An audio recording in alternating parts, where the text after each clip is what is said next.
hello પેલું લે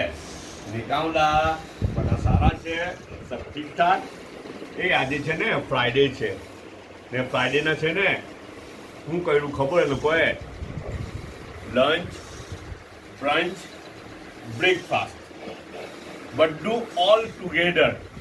સાચું કેમ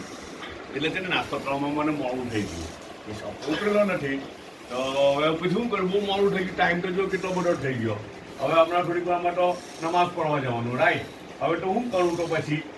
ઘરવાળા આવી કે હવે કંઈ નાસ્તાનો ટાઈમ ઓવર થઈ ગયેલો છે કે હવે કંઈ નહીં મળે એમ કે છે બરાબર છે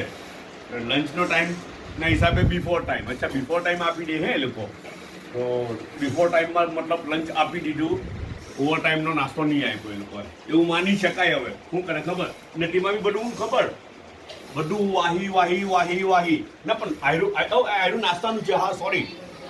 હા તો નાસ્તાની વસ્તુ છે ભાઈ લેજો હા સાચી વાત કેમ છે ને જો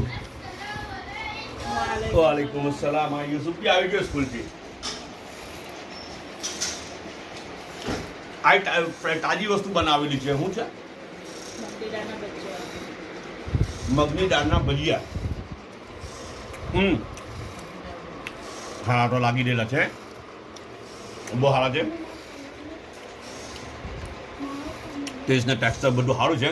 ચટણી હાથે બનાવેલી છે ને હાથે સોસ બી મૂકેલો છે કેચઅપ બી મૂકેલું છે પણ સારા છે એટલે એક વાત કેમ આ તો રાઈસ છે ને દેગની દાળની સ્ટાઇલમાં બનાવેલી છે દાળ કાલે બનતી હતી ને તો ભૂપે દેગની દાળની સ્ટાઇલમાં બનાવવાની ટ્રાય કરી તો પછી યુસુફ ખાવા બેઠો ને તો યુસુફને પૂછ્યું કે યુસુફ કેવી બની દાળ તો હું કંઈ ખબર એમ કે હવા જ છે પણ દેગની દાળ જેવી નહીં મળે